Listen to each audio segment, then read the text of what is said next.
Heyo. I want Oh, to there you are. Hey, it's Xanthi. What's up, you guys? Good to be back. we're feeling a little goofy today because we're talking about a really deep topic, and for the last 20 minutes, we've just honestly just been yabbering about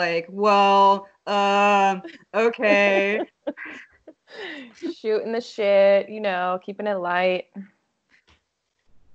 So this week we are talking about a really deep and painful subject. This week we're talking about the painfulness of growth and the trauma around that.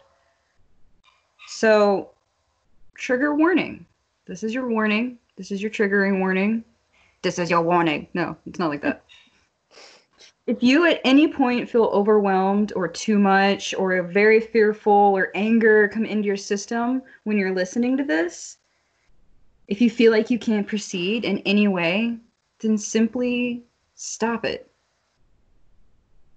Press pause, close your computer, put down your phone, go outside for a walk, do the thing you need to do to center yourself and ground yourself and make yourself feel loved. We're not trying to open up a can of worms that you can't help yourself heal. And we're totally fine with it. So if that happens, don't go any further. If you think that you're ready, then come on down to real train time. Choo choo.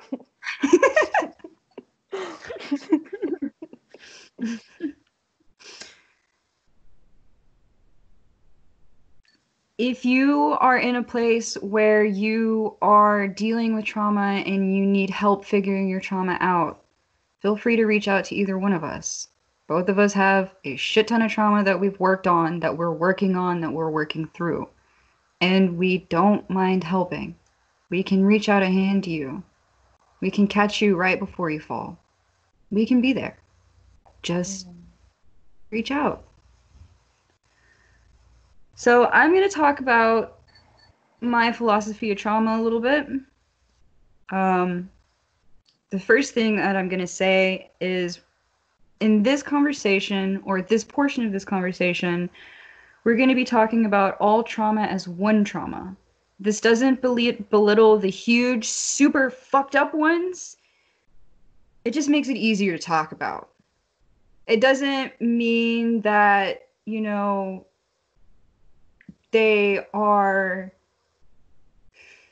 really big traumas that happen in people's lives, right? And these things happen, and we need a better dialogue in order to help navigate them. So it's easier to talk about the subject as one giant, generalization rather than all of the tiny amounts of trauma that we occur throughout our daily lives. That being said, all trauma is equal. Every trauma is different. On the outside, all trauma is absolutely different. But on the inside, all trauma affects us in the same way, and therefore all trauma can be moved through in the same way. Some people's ways are different. This is my way. This is my way. So I made some notes. So if you're watching the video moment on YouTube, then you're going to see me reading or looking down a lot. If you're not, surprise, that's what I'm doing.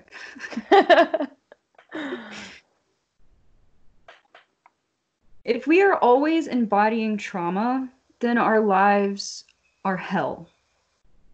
But what else does that mean?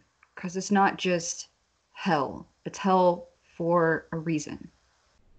It means, if you're always embodying your trauma, that you're now strong enough to face it, to forgive it, and to learn from it. A lot of times when trauma happens to us, we break off parts of ourselves. We hide those parts of ourselves so that we can face other traumas easier.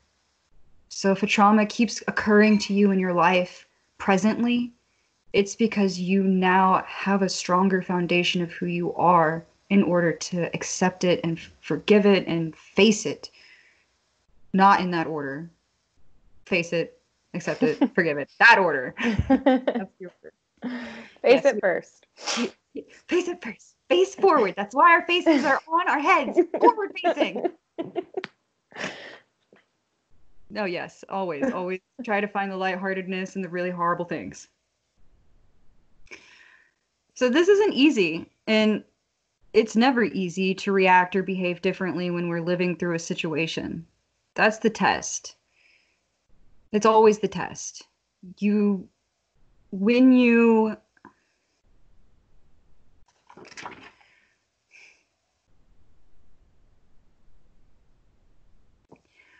triggered, you feel the trauma all over again, every single time. And when you're triggered, that's when the hardest and realest work that you will ever do in your life can be done. That's the healing work. That's the worthiest work for you to do. You're finding yourself. You're finding the spots of you that are wounded, and you're holding them and loving them. It doesn't make what happened to you acceptable. It doesn't excuse the trauma. But the point isn't to excuse it. The point is to forgive it and accept it and allow it to change you in a good way and not in a bad way. When we embody our trauma all the time, our trauma is changing us in a bad way. Thus the trigger warning. Mm-hmm. So lots of trauma isn't fully our fault.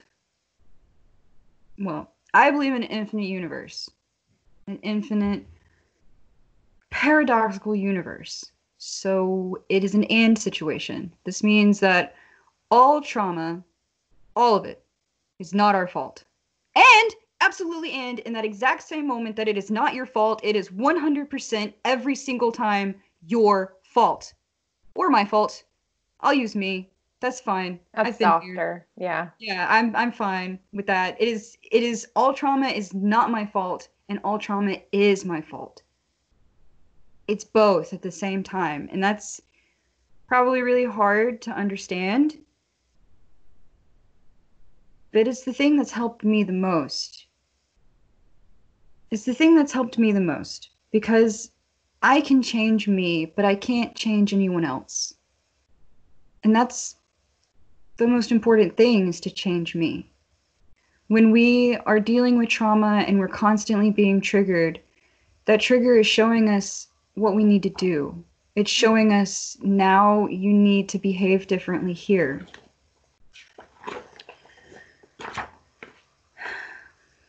So can we unpack that a little bit? The idea that it is and is not your fault. Like how would you, in a healthy way, like wrap your brain around that? Well, I don't know if it's really a healthy way. I mean, there's definitely questions of sanity being brought up now. But to say like it is our fault, but in the same moment it's not our fault. So okay, so how you treat me is nowhere near as important as how I treat you to me, and vice versa. So for you, how I treat you is not as important as how you treat me. So when I say all trauma is not our fault, that is how the outsider, the other person, treats me. And it is my fault because how I treat the trauma and that person is in my control. It's the only part of the situation that I can control. So I actually really think that, hold on, I have like a really good note that I want to find. Dang, I wish I had better handwriting. It's a sign of a genius, a sloppy handwriting. Oh my God, my father would love you. Yeah, like every doctor ever. True. And I'm really having a hard time finding this. I'm just also really pumped. I'll pump it up. So a lot of times I feel like the trauma occurs because we ourselves are not acting toward the situation in a way that actually matches our highest and truest self. That doesn't mean that there isn't other kinds of trauma, but from how we move into a trauma state, I think that's where the biggest break really comes from. Like, yes, people do really bad things to other people, but then we interact with that situation in a way that we recognize is not the healthiest way. It's not the way that makes us more in contact with our highest self. It's not our truth. By dismissing it, by allowing it to happen, by not speaking out against it, by turning our eyes away from it, by playing along with it even though we don't feel right inside of it. And so when that occurs, that's when the trauma is our fault. That makes sense. We're not acting from where we need to act, which is our true highest self. But even with it being our fault, it's still an opportunity for growth. So it's not necessarily like a negative thing. Not like this happened because like you're a weak person. Like, oh yeah, no. I don't think that's not like a healthy mindset. But yeah, to just understand that like these things happen so that we can grow. It's not because you deserve it. It's because you deserve to learn. You deserve to grow. We're not blaming anyone for their trauma. There is no blame here. This is such a sensitive topic and such a hard topic in every single way. There is no room for blame. It's no one's fault, and it's everyone's fault. Own your part of it. Change the part of it that you can change, so when it happens again, because it will happen again. When you go into a very severe trauma state, you will be triggered. When you are triggered, behave the way that you need to behave. And that's the beginning of healing that, which is really difficult to do. It is, especially when you're emotionally overwhelmed. Like you might not even realize you're getting triggered. You just feel really angry all of a sudden. And it doesn't click until later. You're like, oh, that shit that person said to me really set me off there. You know, but you're so overwhelmed, you can't even realize it. So even just in those moments, going back, realizing what happened, and then working on it for next time. You have to do that. You have to examine yourself through this lens that makes you look at yourself differently in almost an attached way. Like, oh, I did that. Well, that's okay. That's okay that I did that. Next time, I don't have to do that. Next time, I can do differently. And you also have to trust yourself to do that next time. So there's a lot of, man, this is going to sound weird, and I'm really sorry if this triggers any of you because I totally don't want to do that. But we're not talking about other people in trauma right now. We're talking about how one person deals with trauma that occurs to them, not... like I said, I can't change other people, you know? And with that, I actually lost my train of thought. Choo-choo. Oh, no. Get back on the train. Where's that caboose? Where's that caboose?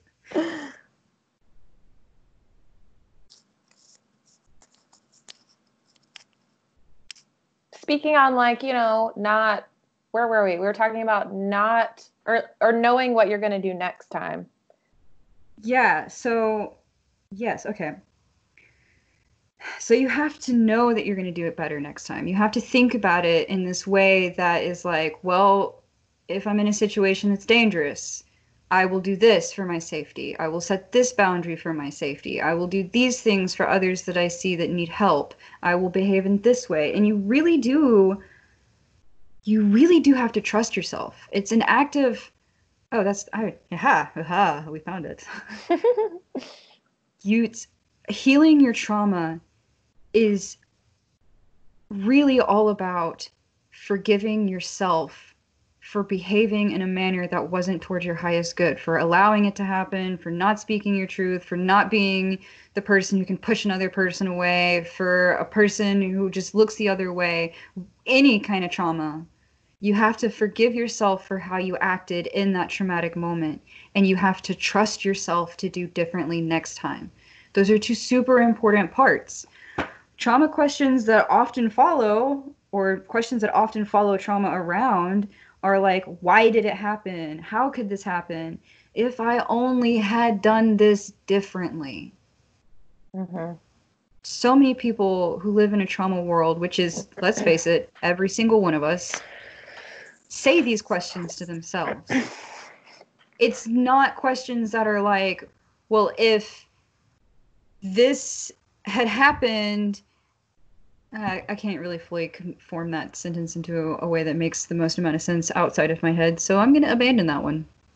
Okay, well, I will follow up by saying being in a really traumatic, abusive relationship, I felt like when I look back on that, I'm so angry with myself. And that's something I have had to work on and let go of. But I was so angry that I was so weak and I was so manipulated. But when, like, once you're separated from the situation, you can look back and see that. And when you're in it, that manipulation is paralyzing. And that's why you don't make the right moves. You don't do what's best for yourself. You just kind of keep rolling with the punches because you're lost in it, you know? And that's okay. Like, you do have to look back and forgive yourself. Forgiveness is a huge point. It's okay, so now we're going to get into some kind of like spiritual science stuff. Let's do it. Let's go. So our emotional spectrum and our subtle bodies, which make us up, that's what we come from in the physical realm. We come from a subtle body system. They are electric. It's all energy. It's all electricity flowing around inside of your body at all times. So your emotions are electric. They're magnetic and they're electric. When you come in contact with another person, your energies and your electricities, when they are close enough, they mix and they meld. It has to balance out, like we talked about in one of the other ones, when you're like at a lower level or somebody's at a lower level and then another person's at a higher level, you guys, your energies will meet where they can meld. Mm-hmm. So if you have a person who has a stronger willpower, I just used air quotes for podcast listeners. When you are in a situation where somebody has a stronger willpower than you, what happens is they force you closer to their level, and it's easier for them to manipulate you because they can project their emotions more easily than you can.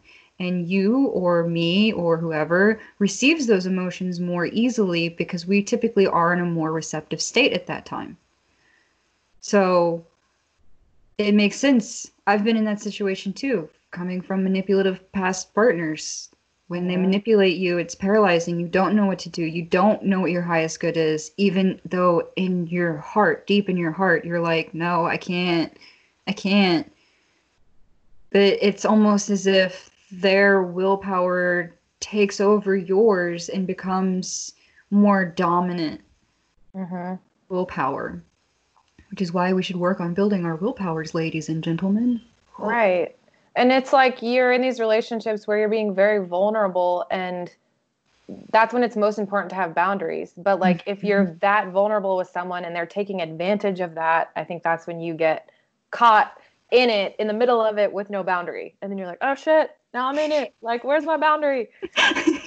And you gotta claw your way back out. Yeah, truth. But hey, we learn from those situations. And we bring ropes and ladders now. That's what we do. The proverbial ropes and ladders. So this is also going to be a pretty hard sentence to say. Some sentences are hard to say because they hurt. Some sentences are hard to say because they hurt. And I know this one hurts. It hurts a lot of people to hear it. If they feel like it's taking their power away, and it's not. This sentence will never take your power away. This sentence will give you power. Absolutely every single thing is forgivable. I know that sucks. We don't want to forgive some things. Some things are straight up shitty and fuck all fuckery and filled with genocides and death and murder and decimation. Those things should not be forgiven. That's not true. Those things should not be forgotten. But absolutely everything is forgivable because Source embodies every single good thing. Source embodies every single bad thing too. And to deny that is to deny a part of Source. Because Source is both bad and good, it embodies all of it. Forgiveness is the in-between of ideas. It's the meeting point between the good and the bad. Doesn't make it right. It doesn't make it excusable.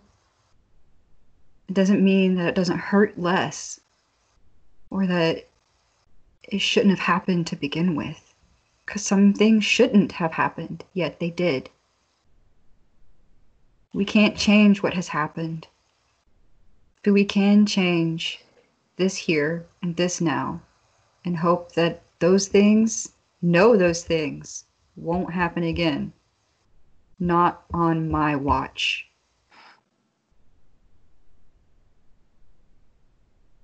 So it's really a very difficult thing to say, just as much as it's a difficult thing to hear. But I fully believe that every single bad thing that I've done, because I am not a perfect person, I've done bad things. I have caused trauma to other people. I know I have. I have forgiven myself, and I have moved forward, and I will never do those things again, because it's super important to me.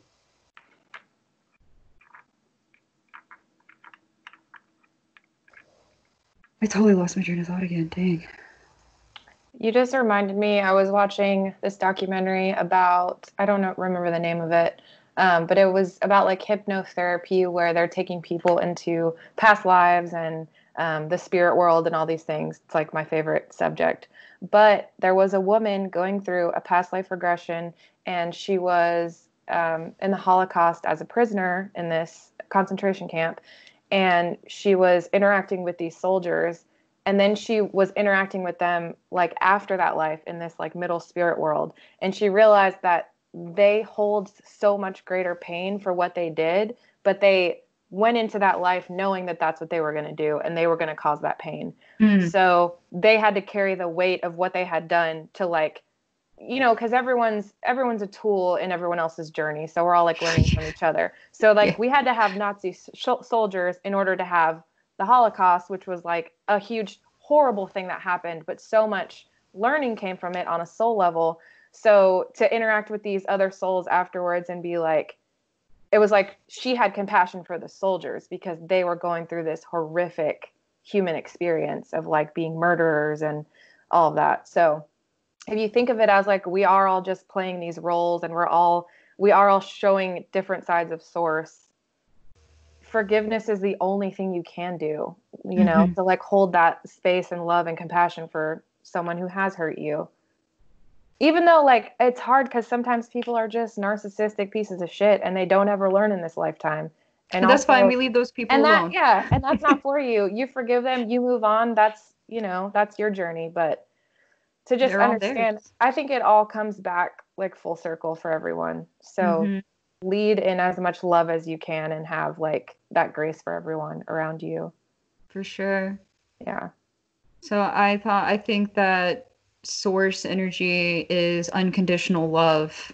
I went down this rabbit hole a couple of years ago and was like, it's a really weird moment in my life. But I believe that Source energy is unconditional love. It's going to love you no matter what you do. And when you die, you will pass through a middle realm where you will have to feel all of the bad things that have happened to you, not to you.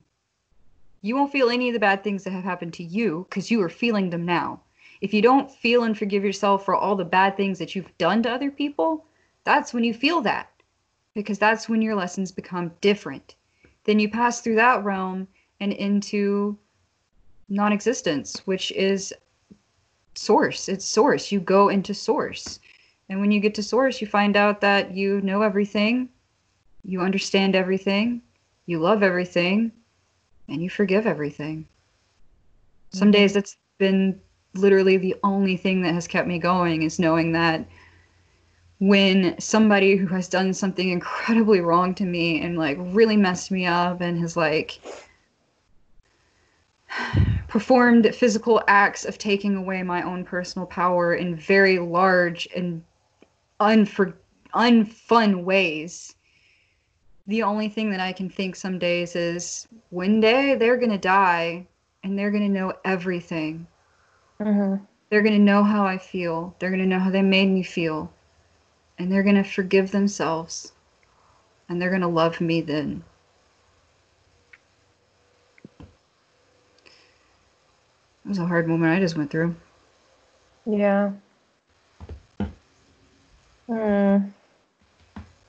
It's tough because it's easier to stay mad and it's easier to stay hurt, and it's so much harder to forgive and like expand your awareness to like understand their side of it too. But yeah, I think it all comes back full circle at the end of our lives, and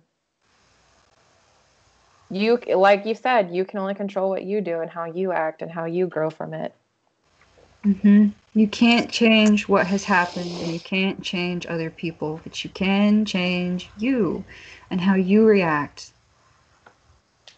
Mm-hmm. And that's part of the act of triggering. You can't heal it until you relive it. Because if you're in your own mind thinking that you've healed it and you haven't, or you've just pushed it away and you don't want to deal with it, you definitely haven't healed it, and it's going to pop back up. And when it pops back up, you're going to be working from the same habit, the same pattern, the same thing that you've been doing to protect yourself from feeling it. Mm-hmm. And that's when you're triggered. And you can take that moment to be like, whoa, I'm triggered. What do I need to do? I can protect myself, or I can act in the same way. Yeah. And I mean, it's a crude example, but if you think about soldiers who go overseas and, you know, kill a bunch of people in the name of war, and then they have to live with that, but they just suppress it down and down because we have this like really toxic masculine, you know, thing happening where they can't express their emotions and they can't be weak and they can't talk about it. And then they end up, there's so many examples just in Fort Campbell, they end up like murdering their wives or shooting someone in the face or killing themselves.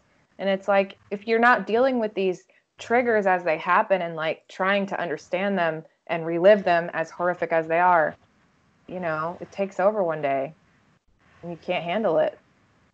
I feel that. Mm-hmm. I feel that. Yeah, like we all have a breaking point, and some people's breaking point ends in really awful ways like suicide, and some people it, you know, you cry it out and you talk to your friends and you grow from it. You do what you can. This is now where I want to say that getting help from your friends is incredibly important. To me, all of life is just a series of lessons about relationships. Mm-hmm. You only heal through relationship. So when you have a relationship, it doesn't have to be romantic. I love Xanthi, but like, I love you too. I don't want to marry you. I'm sorry. I want to Mutual. be at that wedding though. But you know, it's a different form of love, and our relationship is very solid.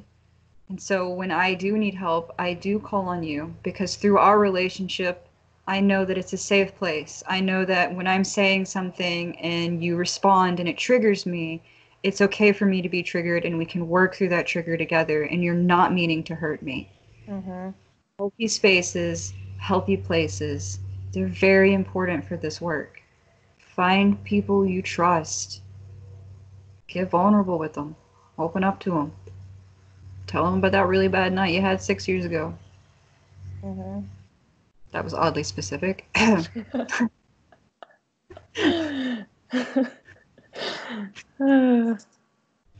it's true. I kind of wrote down some coping methods that have helped me through my trauma and heartbreak and just the really tough stuff, one of the things is to give yourself a designated time to like feel those emotions, because it is so important that you feel them.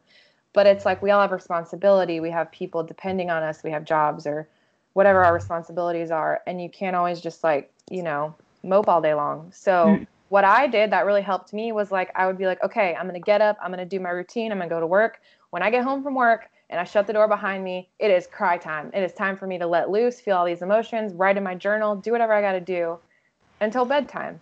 And you notice the more you do this, the less time you need until you don't need it anymore. And that helped me so much to be like, I'm going to keep all this in this little ball right here in my heart, and then I'm going to let it explode when I need it to, but then I know I have to like shut it back down when it's time to like function.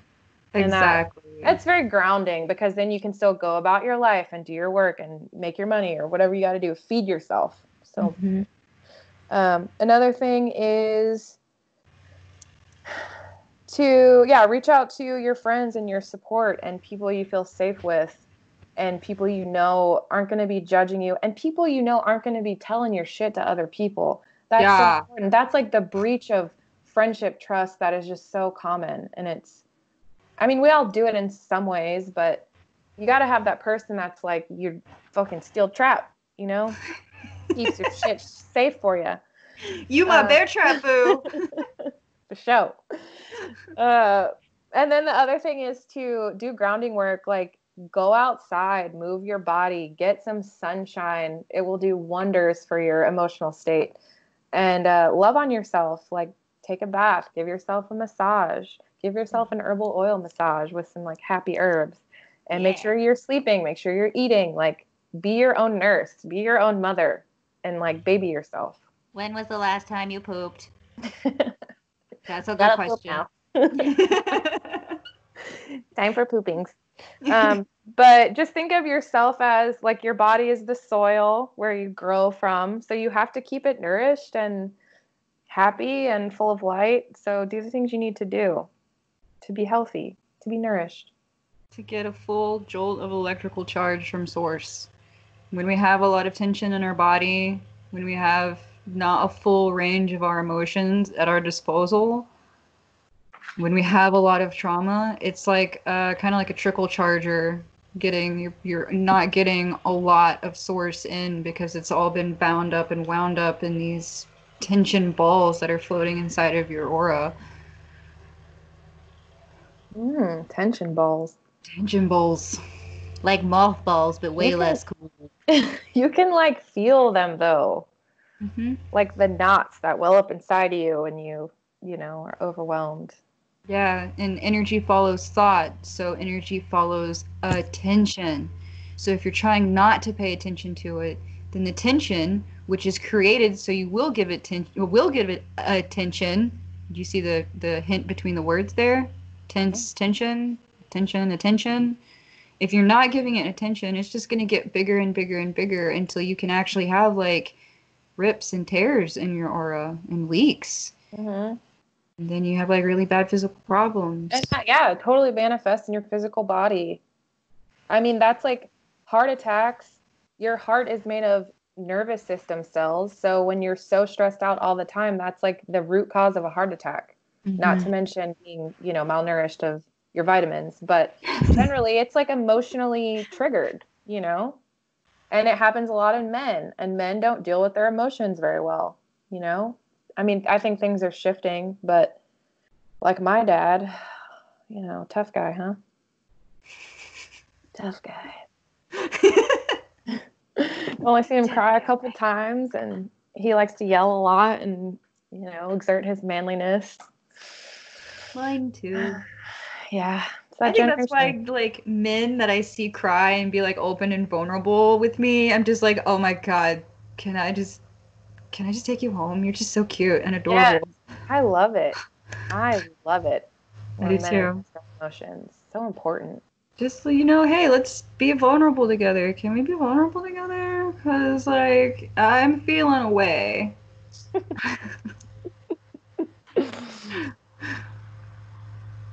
Yeah.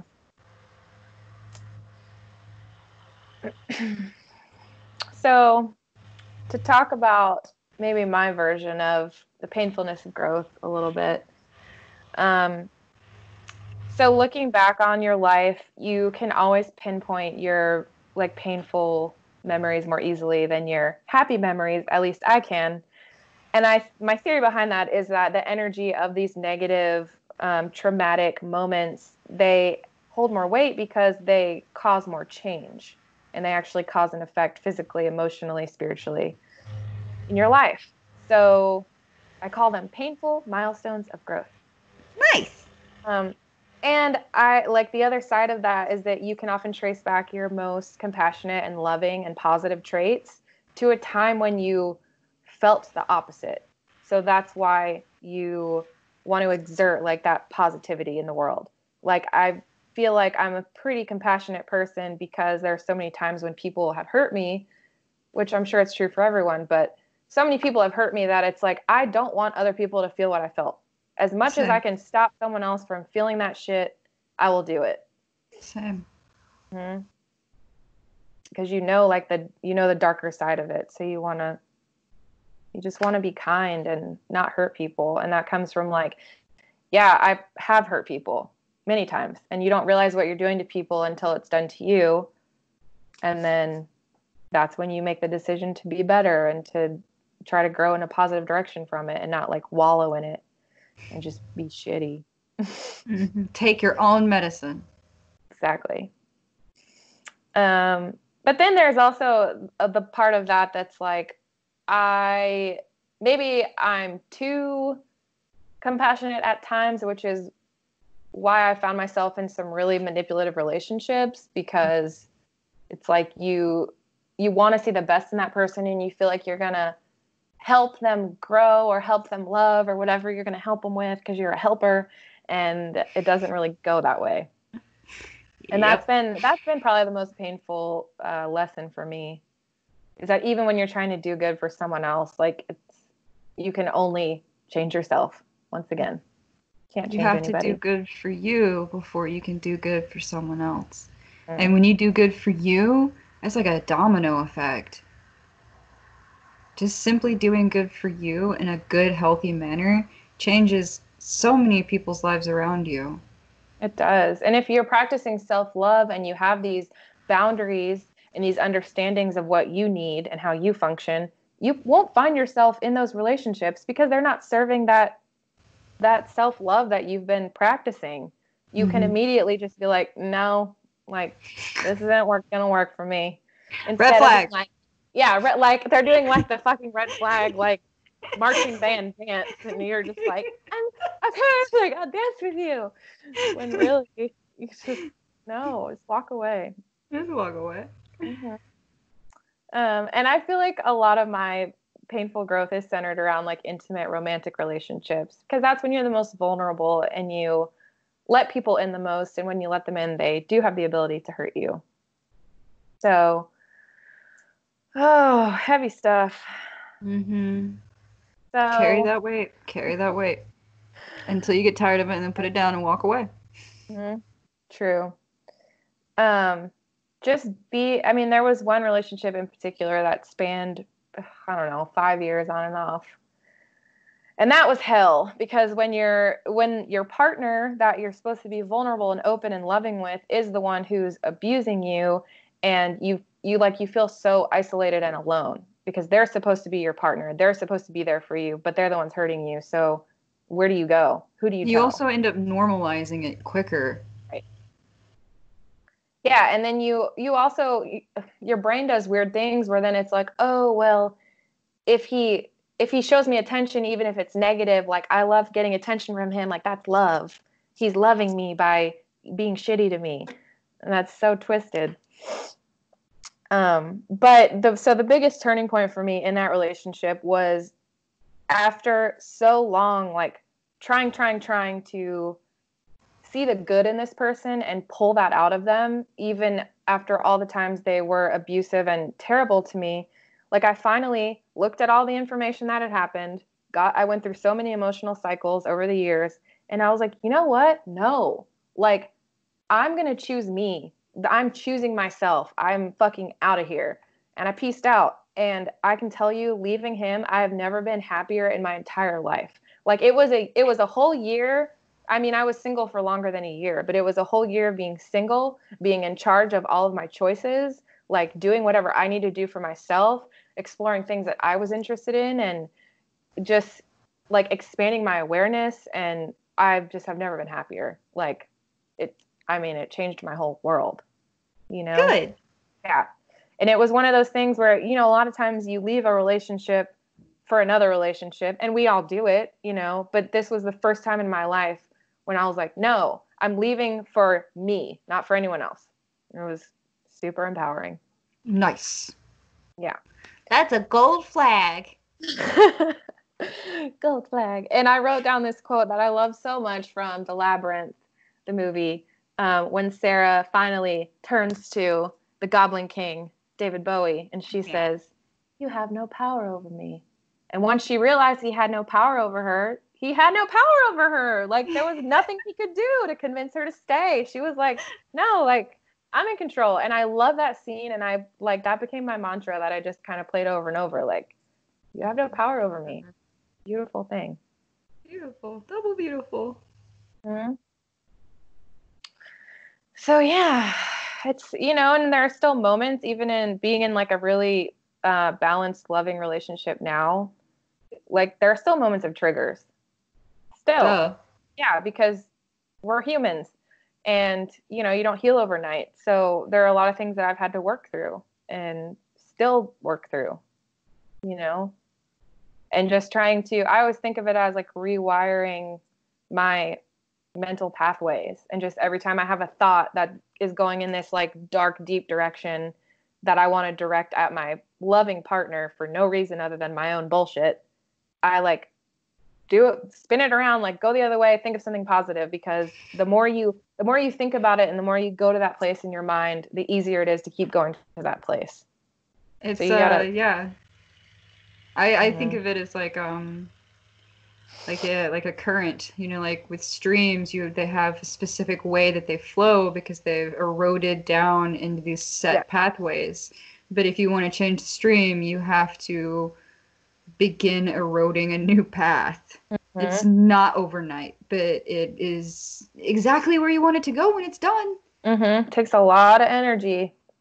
Yeah, so much energy. A lot of focus. It does. Transmutation is a lot.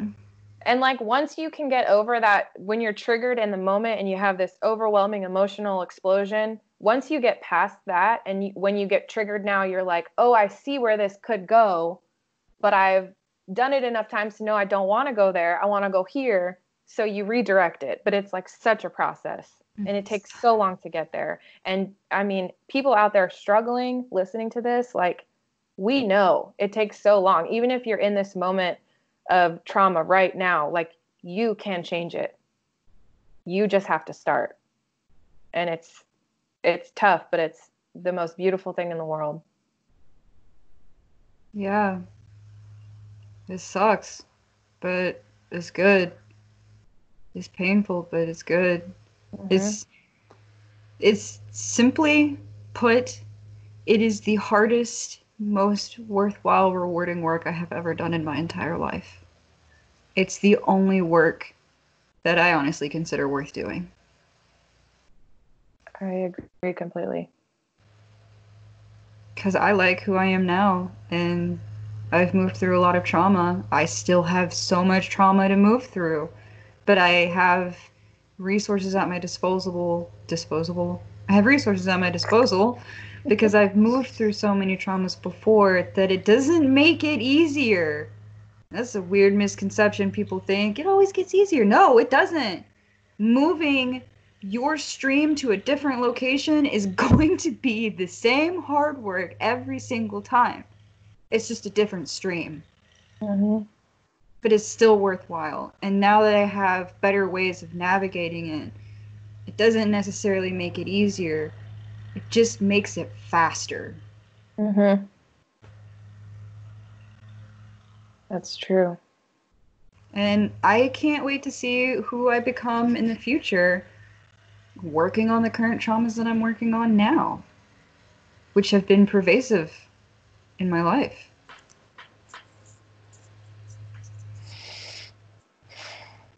Yeah. And I don't know, it doesn't get easier, but it does get faster, and you're more motivated because you already know that it's possible to like feel better. Mm-hmm. That happiness is actually attainable. Mm-hmm. Processing time is real. Mm-hmm.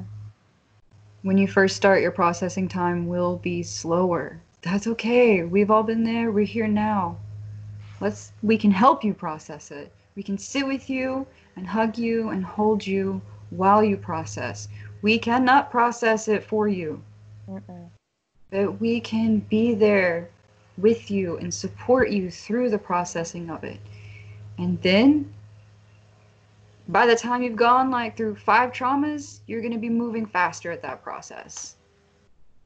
And then faster and faster and faster and faster. It's not about not feeling the emotions. You have to feel the emotions, all of the emotion, every single bit of that emotion before it can move on.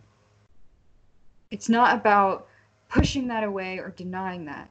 It's about how fast can I feel this emotion fully to its fullest extent and then get back to the moment at hand. Mm-hmm. I had a trauma happen to me at the beginning of quarantine that was very huge. It was a very big trauma for me. It was a friendship related trauma. And I moved through it at record breaking speed. I grieved. I went through all of the stages. I was mad. I was angry.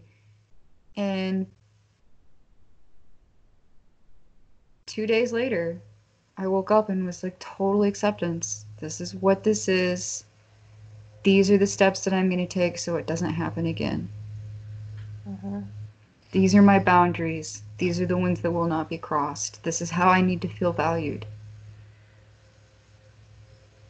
And I honestly, real talk time, I'm incredibly proud of myself. That was the fastest trauma I've ever traveled through. And it was a huge one for me. It was a really big one. And I wonder if it has something to do with the timing of like this quarantine where you're forced to look inward and hang out with yourself. Mm.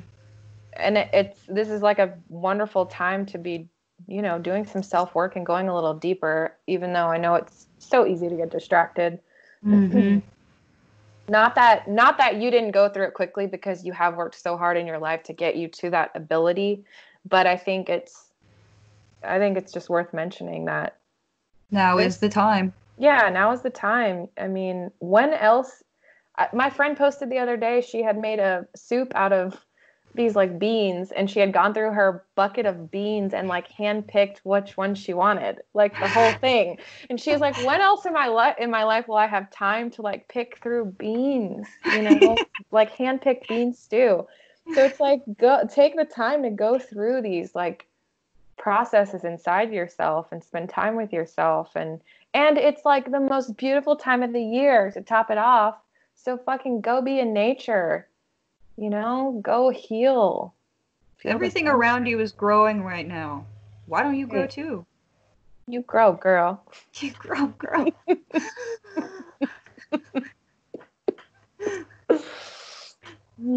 I wish I had like leaves I could stick up. But yeah, I mean, nature is always mimicking like our human experience. At least it feels that way to me. So now is the time to grow and flourish and bloom. And let the rain wash away all the negativity. And let the bees come pollinate your flowers. I think that's what everybody wishes was happening. I know. Oh gosh, I know. Very grateful for my quarantine partner, I must say. Oh boy. Adults are talking now. Oh, and I want to bring up the point that like we should have gratitude for our trauma and for our pain, because it is how we grow, and it's like the most direct way to life lessons, is it not? Through pain. That's how you learn. Yeah. So it's like once you're far enough separated from this grief and this trauma, look back at it and thank it. I agree with that completely. I totally agree with that completely. I am thankful for all of the trauma that has ever happened to me. And I'm also grateful for all of the trauma that will happen to me. As such, I try not to hide my heart behind a wall. Love is too great to not be felt, no matter how heart-shattering it is. Mm-hmm. So, needless to say, I love everybody. And my heart gets broken almost every day. And that's okay. Because I still have love with all my heart pieces. Mm. It's not an easy life to live, but it's the one I've got, so I'm going to live it. Oh, it's beautiful, though. It is really beautiful. And also, happiness is not selfish. So if you are in a situation that's detrimental to your happiness, like, you need to evaluate and see what changes you can make to, feel joy. True joy, not like drug-induced joy. Real joy. Pure joy from the inside. I wish I had a get gif of that wasted, face. Like getting all lectury. I love it, girl. Sing Not it. talking about drugs. Talking about real happiness here.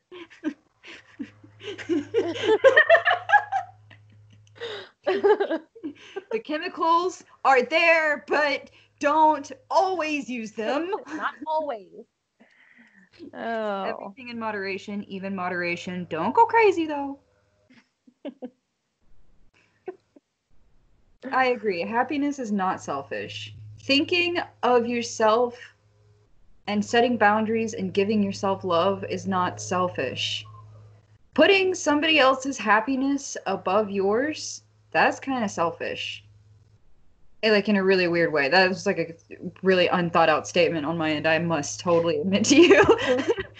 But it's like thinking that somebody else's happiness is more important than yours, which is a definition of being selfless, is not selfless. It's selfish because you aren't looking and loving yourself enough.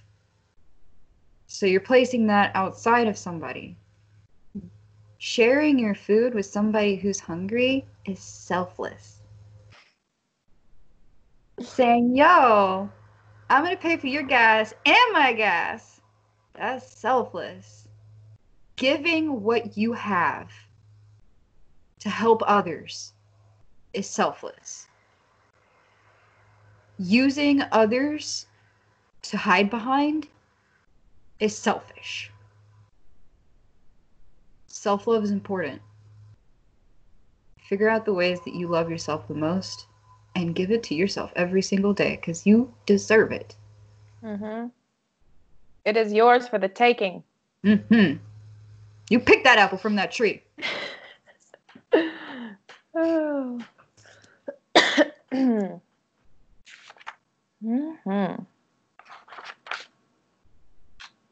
Where are we at here? Okay. Okay. All right. I got some time. Got a little bit of time. So why don't we talk about some heart healing herbs? Yay! Help you through your shitty days. I'm just going to talk about a few of my favorites, but there are more loving heart healing herbs than any other herbs, I do believe.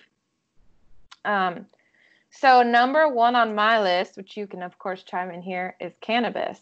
Ooh. Because cannabis has such a strong spirit and such a strong energy, and it helps you dive into your psyche and see things from a different angle, a different perspective.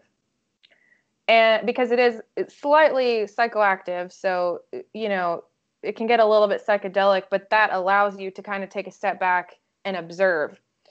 And it also I have found in my experience that when I was going through like a really sad time in my life, I could smoke weed and then it was like the pain separated from me and I could observe the pain and not exactly like feel it as an experience, but feel it for what it actually is. Mm-hmm. So it just helped me sort through that. And it was like a really important support for me. I agree. It has helped me cut down my processing time as well. But now is the moment when I would like to state moderation, please. It is a sacred herb. It is a friend. It is a helping agent. That doesn't mean you should be turning to it like a billion times a day. No offense to people who like smoking a billion times a day. That is your own game. But as a person who has had very real, laugh at me all you want, I don't give a fuck, very real addiction problems with cannabis, it can be habit forming. It can be addictive. Oh, yeah. It can take you from seeing what you need to see to becoming a huge distraction. That's what my problem was. Instead of feeling my emotions, I just smoked some weed about it and was fine. That ain't healthy.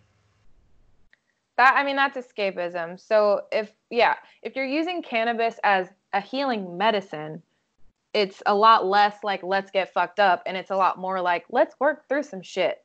Yeah. But I've used cannabis in all the ways and all the recreational and the medicinal. And it's just an all around amazing, powerful, powerful plant.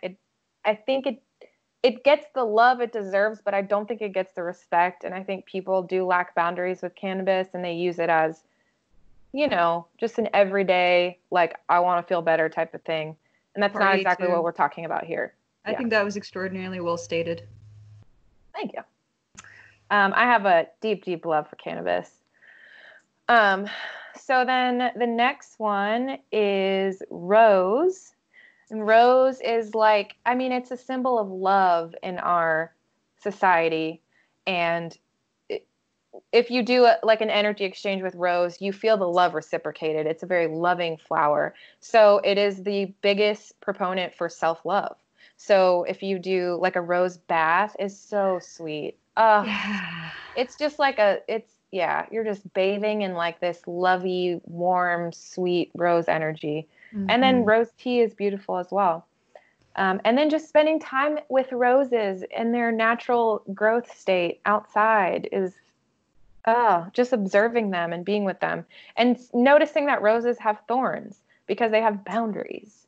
You can't just get to this beautiful ass rose. You have to like get through the thorns first. Yeah, I respect your boundaries. I just want to sniff. Right. She's like, you better. I will pierce you.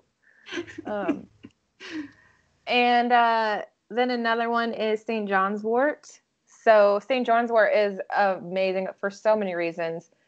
One of my favorite ways to use it is in an herbal oil where you can self-massage with it because it is anti-inflammatory and it's pain reducing and it relaxes you, but it also eases depression and just gives you this like warm, glowy, sunny feeling like you're outside on a sunny day.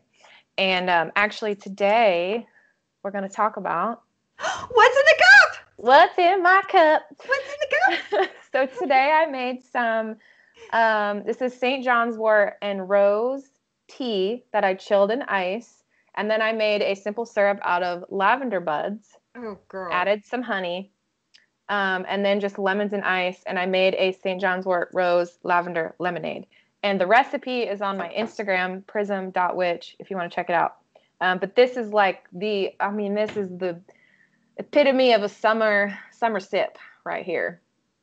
It's like this beautiful rosy color. And it's just enough like tartness and lightness. And it also has a really awesome uplifting energy to it. So I suggest that.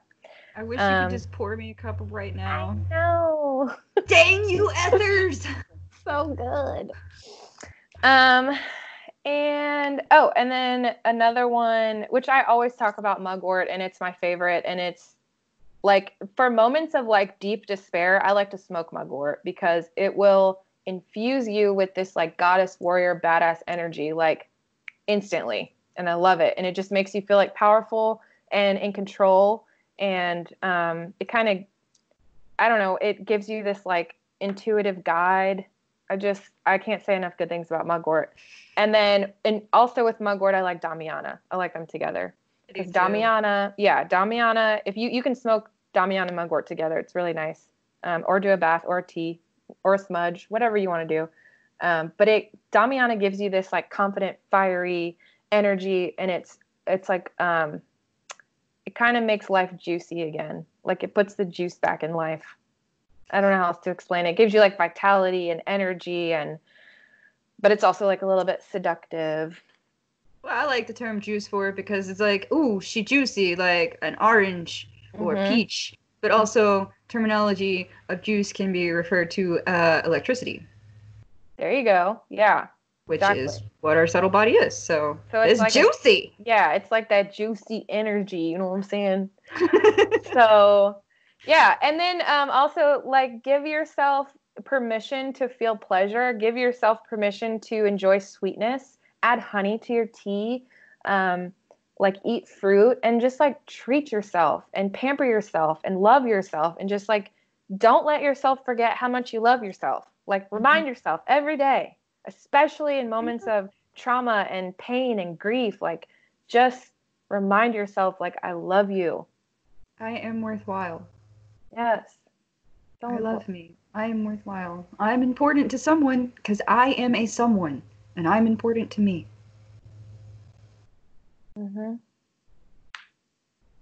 Look in the mirror and be like, I love you, bitch.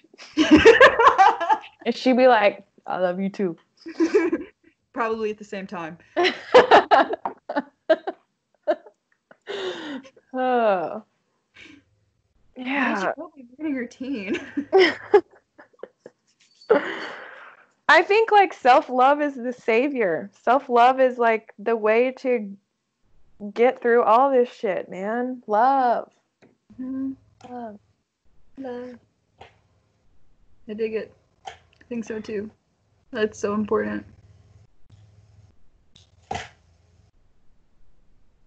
Well, that's what we have today, folks. Thanks for tuning in.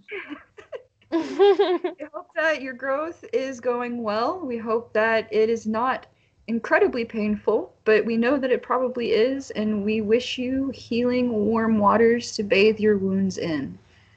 Once again, if you need us, reach out. Yes, we're always here, always listening. Just throughout the years of, being in a healing space, people have come to me so many times with like anxiety, depression, heartbreak, blah, blah, blah, blah, blah. And just, I always try to share my story, share my heart, and just give support. And I'm seriously here for any of you. Same. We got you. You may fall, but we'll catch you before you hit the ground. Yeah. It's not too scary. We got some hands. We'll catch you. Okay. Well, bye. Peace out.